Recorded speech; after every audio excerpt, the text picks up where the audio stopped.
Sejam bem-vindos a este vídeo neste canal. Vamos prosseguindo com o curso Diabo e os Demônios, o que ensina a Escritura, a Igreja e os fatos. Este vídeo tem como título A Vexação Diabólica, Apanhar do Demônio. E assim nós vamos prosseguindo ao estudo da chamada ação extraordinária dos demônios. No vídeo anterior estudamos a obsessão diabólica e neste vídeo passamos a estudar a vexação diabólica, que seria uma ação extraordinária do demônio, portanto não comum, uma ação de agredir e atormentar fisicamente o ser humano.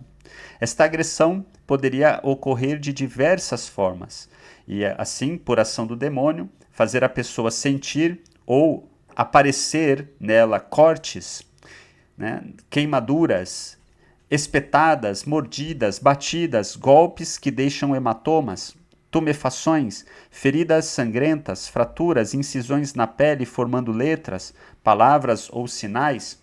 Então, por esse fenômeno, temos também o fato de que algumas pessoas entrariam em luta com o demônio, e sofreriam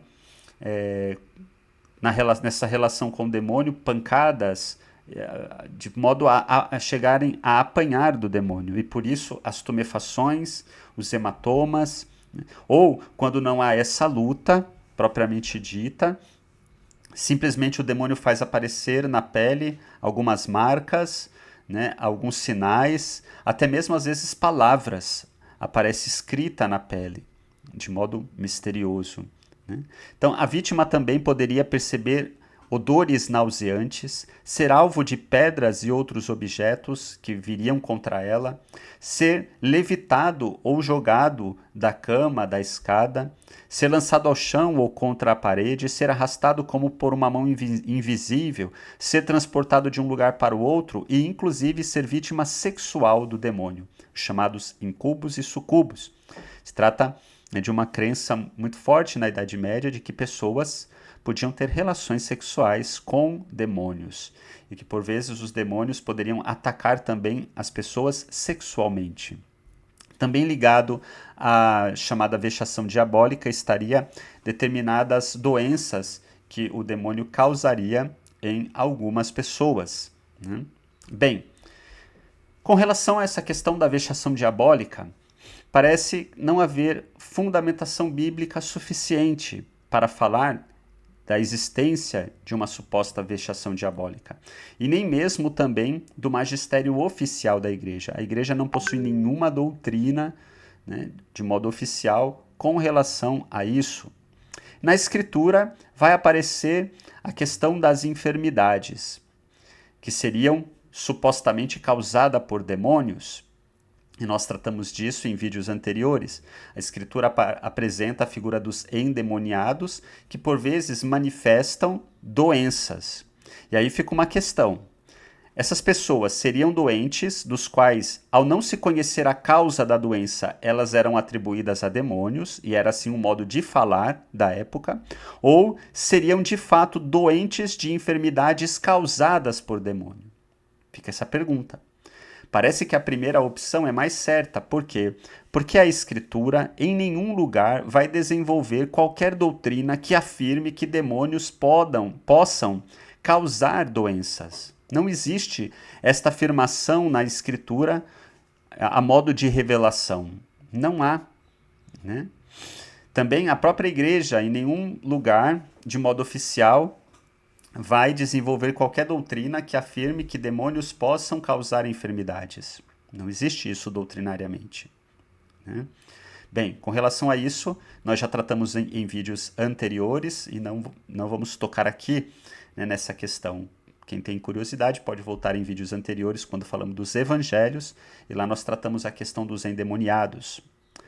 Bem, há também na Escritura o caso de Asmodeu, narrado no livro de Tobias, no qual ele, inclusive, chega a matar os pretendentes de Sara. Mas esse livro, como também já afirmamos, é um conto, não está tratando ali de um fato histórico. Então, de fato, não há fundamentação bíblica para se falar de um fenômeno de vexação do diabo. Tal classificação no entanto, parece advir do fato de que, ao longo da história, pessoas apresentaram-se afirmando estarem sendo vítimas do demônio. E, diante de alguns fenômenos que não se compreendiam, atribuía-se tal ação ao demônio de fato. Então, as pessoas às vezes apresentavam uma percepção de ser atacado por algo, apresentavam doenças misteriosas, às vezes apareciam feridas misteriosas na pele, escutavam barulhos estranhos e diversas outras crenças culturais associadas à figura do demônio, que foi se criando na Idade Média. Então, diante disso e diante desses supostos fenômenos que por vezes aconteciam e não se sabiam explicar, se atribuíram ao demônio e assim surgiu essa classificação, né, de um tipo de ação do demônio chamado vexação. Mas isso parece vir muito mais por essa questão cultural, histórica, essas crendices e o fato de não se saber explicar determinados fenômenos. No entanto, atualmente, as diretrizes para o Ministério dos Exorcistas, da Associação Internacional dos Exorcistas, diz que a análise dos fenômenos vexatórios é relativamente fácil quando se trata de fenômenos que ocorrem na esfera física e que podem ser verificados objetivamente por mais observadores e, ao mesmo tempo, resultam inexplicáveis à luz da medicina ou de outras ciências. Então, esse texto chega a afirmar que é muito fácil reconhecer uma ação do demônio, né, de caráter físico, quando alguns fenômenos se apresentam inexplicáveis. E quais seriam estes fenômenos?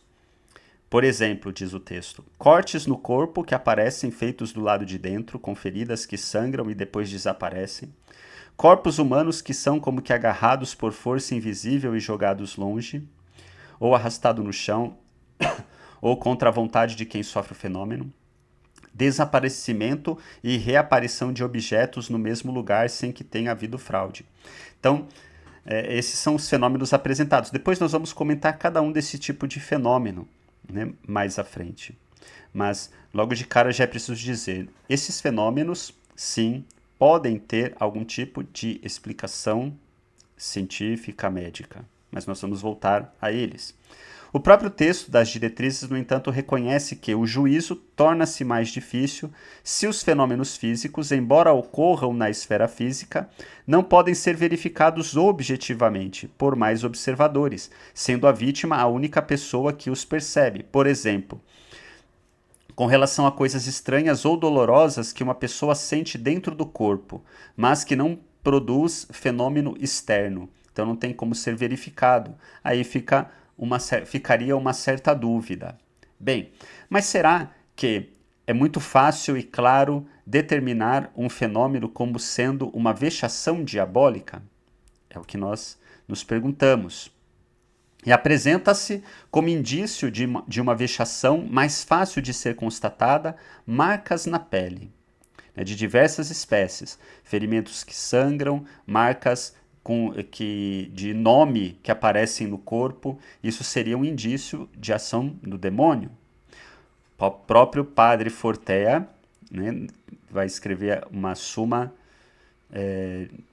demoníaca sobre os demônios, né, um livro sobre os demônios, e ele diz ali expressamente que casos de marca no corpo podem existir como que estigmas do diabo, né? Ou seja, também o diabo poderia produzir, inclusive, falsos estigmas, ou produzir marcas no corpo.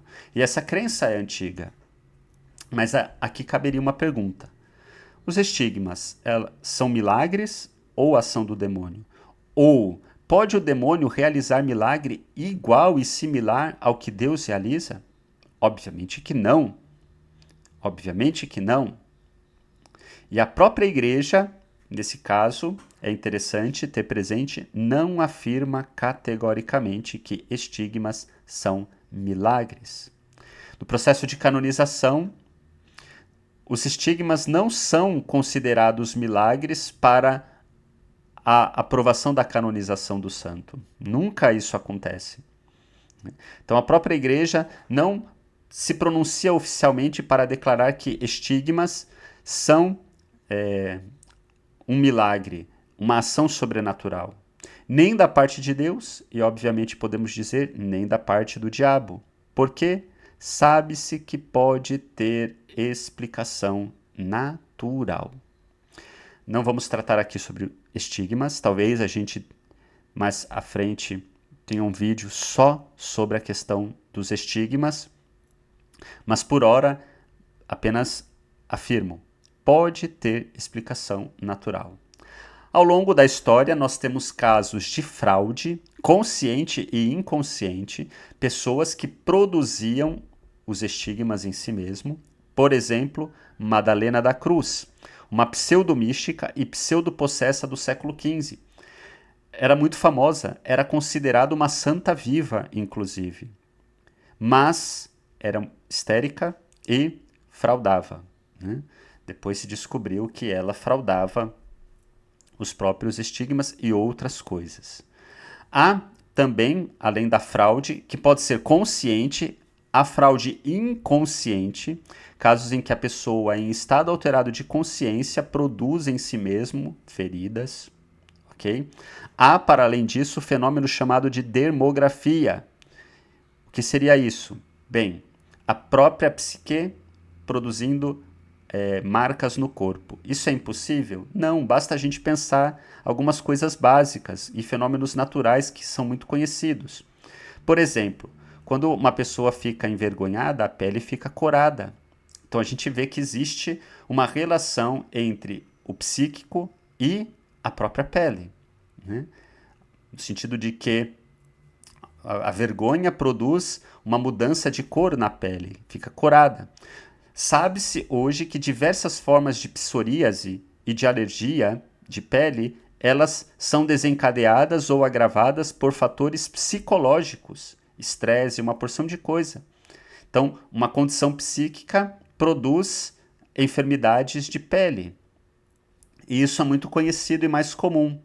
De modo incomum, podem acontecer marcas misteriosas na pele, que parecem inexplicáveis, mas que são possíveis. São raras, incomuns, mas são possíveis. Então, nenhum tipo de marca misteriosa na pele é inexplicável. Ela pode ser produto de um fenômeno psicossomático, se diz, ou seja, a influência da psique, né, na soma, ou seja, no corpo. Então, isso é conhecido da ciência. Com relação a enfermidades misteriosas que poderiam ser causadas por demônios, a mesma questão psicossomática, né? Hoje se reconhece que muitas enfermidades têm origem psíquica, psicossomática. Você vai no médico, ele não consegue detectar a causa, se atribui a demônio, a isso, aquilo, não. Podem ser de origem psicossomática. E também ressaltamos e lembramos que não é doutrina bíblica clara e nem do magistério da igreja o fato de que demônios possam causar doenças.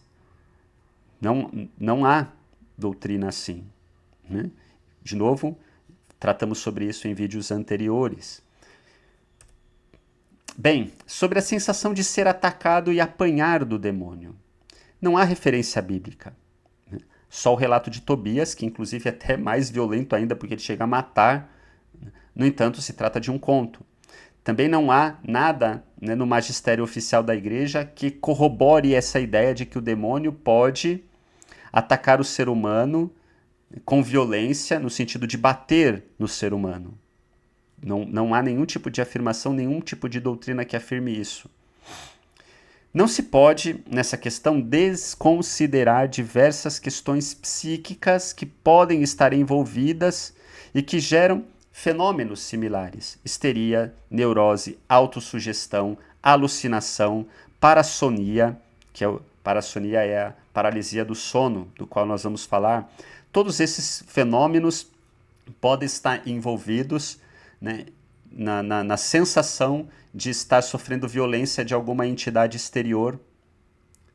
Pode ser vários fatores psíquicos, né? A relação entre o psiquismo e o corpo, ela é complexa, como já falamos na questão das marcas que podem aparecer no corpo, né, por questão psíquica. Isso não se trata de loucura, mas de questão humana. Todos nós experimentamos algo num nível talvez pequeno, dessas relações ambíguas, né, entre a psique e o corpo. Então, por exemplo, alucinações ao acordar de repente, ou ao estar semi-acordado. Então você de repente acorda e você não sabe, se de repente você estava sonhando alguma coisa e você não sabe onde está, se aquilo que você percebeu é real ou não é. Nós passamos por isso em períodos curtos, em momentos curtos de tempo. Indo mais além, crianças que veem monstros à noite e sentem a presença de monstro ou coisa assim e vai dormir no quarto dos pais, né? Isso é muito comum. Sonhos com percepção de realidade física. Você não sabe se o que você sonhou é sonho ou é real. Você fica em dúvida, né? E às vezes sonhos que trazem sensações físicas reais, inclusive, ou sensações reais que produzem sonho. E um exemplo, que também é muito comum entre crianças, jovens, né? E talvez com mais idade é um pouco mais raro, mas muitas pessoas podem ter passado por algo similar, uma coisa muito até banal. Você sonha que de repente está num lugar e tal, e de repente está com vontade de ir ao banheiro, e você acorda com vontade de ir ao banheiro. Ou quando não, acorda molhado, porque acabou urinando na cama. Com crianças e jovens, isso é comum às vezes acontecer, né? E o sonho, na verdade, expressava uma sensação física real. Então isso acontece. Há o fenômeno da paralisia do sono, que também produz algum tipo de alucinação. É um fenômeno no qual a pessoa ela acorda, mas ela não consegue se mexer. E às vezes ela tem a impressão de estar sendo segurado por algo, sendo sufocada, e às vezes tem alguns tipos de alucinação. Então são fenômenos psicológicos conhecidos. Bem, nós temos de fato, né, narrativas de algumas pessoas que tiveram a experiência de sentir que apanharam do demônio, como por exemplo Teresa Noblet narrou que apanhou do demônio, que o demônio aparecia em forma de urso, de harpia, de cão e a atacava. Também outros santos, como Padre Pio, relata ataques no demônio da mesma forma, né? O interessante é pensar que esses fatos geralmente acontecem à noite, quando estão sozinhos. Não se tem relatos de alguém que presenciou essas lutas, por exemplo. Houve-se barulhos, né? Com relação ao Padre Pio, tem narrativas de pessoas que ouviam barulhos. Mas até aí, nada impede que a pessoa, num processo de autossugestão, né, em que sai também fora de si, possa produzir algum tipo de fenômeno semelhante, né? E isso não é depor contra a santidade de nenhum santo, né? Mas isso são fenômenos naturais. São fenômenos naturais. Mas o que eu chamo a atenção é isso. Nunca se viu tais lutas. Não há narrativas em que alguém testemunhou isso. É sempre à noite. É sempre quando estão sós, né? Isso faz pensar. Será que o fenômeno é real ou tem processos de alucinação, de autossugestão, né? Pode ser. Além da alegação de luta com demônios, há também o de incubos e sucubos, ou seja, relato de abuso de demônios que inclusive teria conotação sexual. Seria isso sonho com percepção de realidade? Provavelmente sim, além de outros fenômenos, como já o conhecido fenômeno ligado à parassonia, né, e que também pode ter uma conotação da impressão de estar sendo, a pessoa tem a impressão de estar sendo abusada sexualmente por alguma entidade, né, ligada à paralisia do sono. Então, hoje esse fenômeno é conceituado como um dos tipos, né, de parassonia. É atribuído a uma dissociação de fases do sono, mais especificamente um estado de vigília aparente, acompanhada pela intrusão de fenômenos alucinóides, ou seja, a pessoa ela abre os olhos, ela acorda, ela está mais ou menos consciente, ela não consegue se mover e ela tem determinadas alucinações. Acredita-se que o conteúdo agressivo dessas sensações se origina do sistema de vigilância ativado pela ameaça. Então, às vezes, ela tem sensações violentas. O fenômeno é caracterizado por uma sensação de pressão no peito, que é acompanhada por paralisia do sono e experiências alucinógenas compostas, envolvendo criaturas se posicionando no tórax, exercendo pressão nela, né, e realizando atos agressivos e ou até mesmo de cunho sexual. Na maioria desses casos relatados, a sensação de pavor tende a ser extrema e provavelmente aumentada pela incapacidade de se mover ou fazer qualquer som. A pessoa não consegue gritar, ela não consegue se mover. Então a sensação de terror e pavor é muito grande. Ocasionalmente, as pessoas relatam ter sido capazes de mover os olhos, mas devido à atonia fisiológica dos músculos estriados durante o sono, geralmente são incapazes de fazer qualquer outro movimento. Os sintomas podem incluir adicionalmente uma presença sentida, sentir a presença de algo que segura, por isso não consegue se mover, alucinações auditivas, alucinações táteis, alucinações sexuais, alucinações olfativas, sensação de elevador, né, o corpo ser né, elevado, experiência fora do corpo, sintomas vegetativos, taquicardia, hipertensão, suor frio, sensação de sufocamento. E os ataques tendem a durar de segundos a minutos e a terminar abruptamente, deixando a vítima para trás num estado de terror e exaustão. E às vezes até parecendo que foi muito tempo. Então, são fenômenos psíquicos conhecidos, que podem ajudar a iluminar este fenômeno de sensação de apanhar do demônio, por exemplo. Veja que são fenômenos similares. Vê-se assim que há fenômenos psíquicos que podem explicar a sensação de incubo e sucubo, né, de demônios que teriam relação sexual com a pessoa, e também da luta com demônios. Né? Além de outros fenômenos que juntos podem explicar isso, né? De novo, histeria, autossugestão, né? Auto-hipnose e uma porção de coisas. As marcas de um suposto ataque, hematomas que de repente aparecem, podem ser causadas por automutilação inconsciente. A própria pessoa se bate inconsciente, como se estivesse lutando com uma entidade, ou marcas similares à demografia. Né? A própria psique produzindo, né, na pele algumas marcas.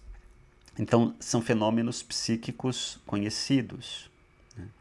Lembra o que diz o magistério da igreja, que condenou uma proposição abaixo. E ela dizia assim, essa proposição, que é condenada pela igreja. Deus, nos séculos passados, fazia os santos servindo-se dos tiranos. Ou seja, havia tiranos que perseguia, né, que matava os santos, se tornava Marte, né, que, portanto, infligia violência, tortura, né, em cristãos.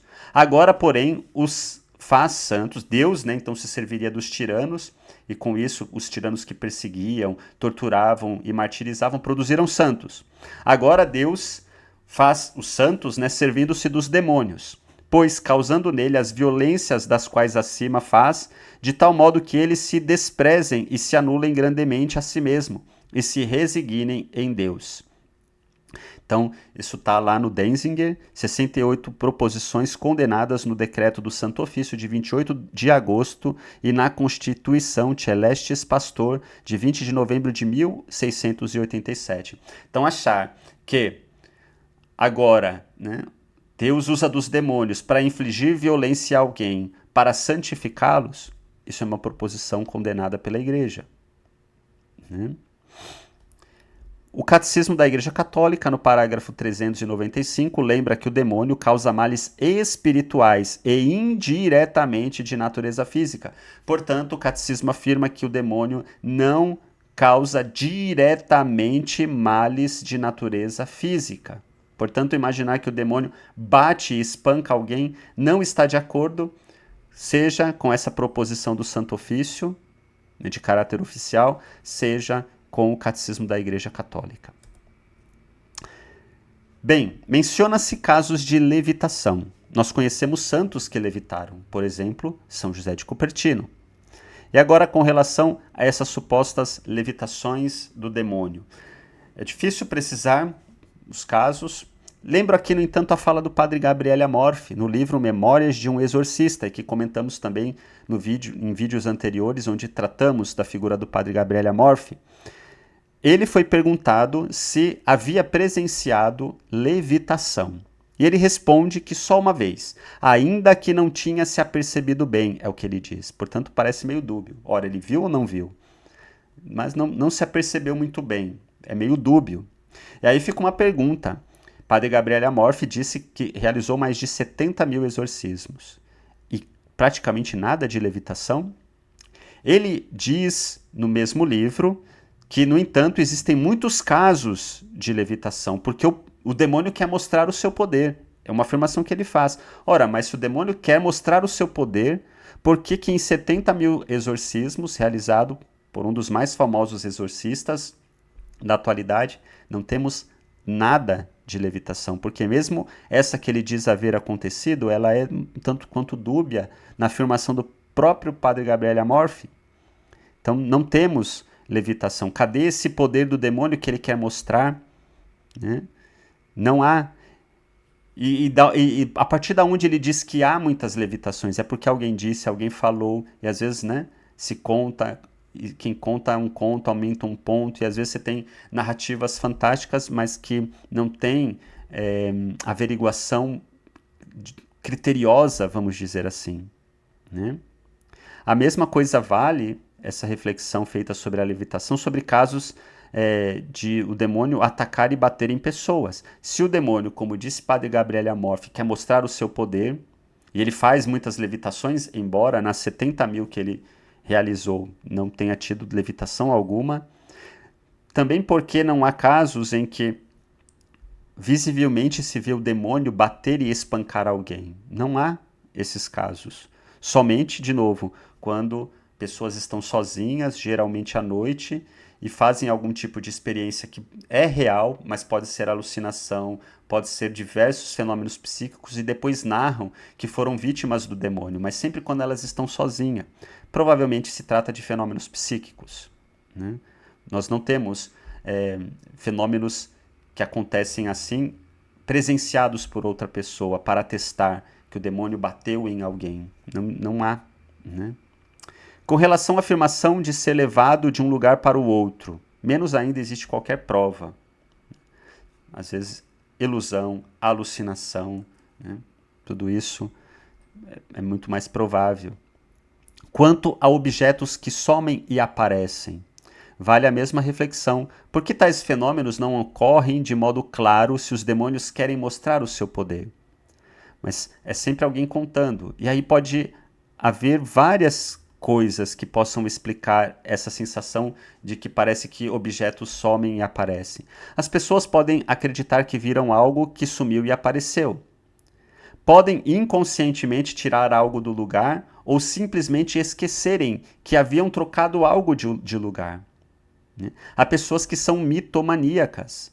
Elas mentem não conscientemente, inconscientemente. Elas acreditam em ilusões que são criadas na sua mente. Então, é difícil de atestar determinados fenômenos. Né? E, de novo, né, não é que pode ser que tenha fraude, pode ser que a pessoa está mentindo conscientemente, mas às vezes tudo isso pode ser inconsciente. Né?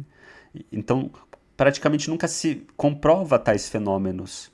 E mesmo quando talvez eles possam acontecer, e é fato, movimento de objeto pode ser explicado pelo fenômeno da telecinesia. O que é isso?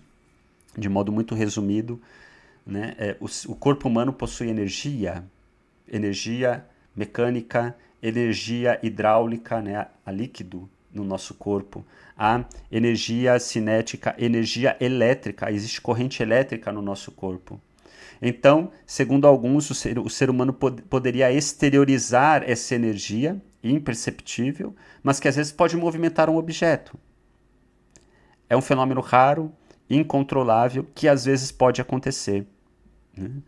Então, poderia ter essa explicação natural na telecinesia. Mais à frente, a gente pode falar da questão dos fenômenos paranormais e parapsicológicos e abordar de modo mais apropriado estes fenômenos. Por enquanto, basta, né, citá-los no sentido de que há uma explicação natural. Conclusão. Pode-se dizer que a ideia de vexação do demônio tenha surgido mais diante de fenômenos que antes não se sabia explicar do que por uma revelação da Escritura. Também o magistério da Igreja não elabora nenhuma doutrina sobre isso. Ao contrário, parece afirmar que não se pode conceber o demônio causando violência em alguém, menos ainda para que se cresça em santidade, como se o demônio estivesse realizando tais atos de violência contra uma pessoa para testá-la, no sentido de que ela pudesse crescer em santidade. Isso não é concebido pela Igreja, né? De modo algum, como vimos. Quanto aos supostos fenômenos de vexação, vê-se que há muitas possibilidades de explicação científica e que provavelmente se trata de fenômenos naturais incomuns e que foram atribuídos ao demônio em tempos passados. E também atualmente é atribuído ao demônio pelo senso comum, que não sabendo explicar alguns fenômenos que parecem misteriosos, atribuem ao demônio. Às vezes até pessoas instruídas, de certa forma, podem interpretar algum fenômeno como sendo demônio, porque são muito incomuns, como por exemplo os fenômenos parapsicológicos. Mas, como vimos, há sim explicação e possibilidade de explicação científica, né? O que é muito diferente dos milagres. É bom deixar aqui bem claro, os milagres superam em muito esses tipos de fenômeno, né? Portanto, não é de todo certo, ou seja, não é fato que exista uma forma de ação do demônio chamada vexação. Não há. Quando fala de possessão, a Igreja diz muito claramente que só pode haver sinais. Não tem prova. Menos ainda, e nada a Igreja diz sobre alguma prova da existência de fenômenos de vexação do diabo. Não há nada na doutrina da Igreja com relação a isso, de modo, né, objetivo. Há, provavelmente, fenômenos que não se sabiam explicar, que foram atribuídos ao demônio. Por isso, eu diria que, com relação à ação do demônio, essa classificação não cabe, né? Não cabe. Bem, assim terminamos este vídeo sobre a chamada vexação diabólica. Vamos prosseguindo, estudando o que seria supostas ações extraordinárias do demônio. E dessa forma, nos acompanhe, curta e compartilhe.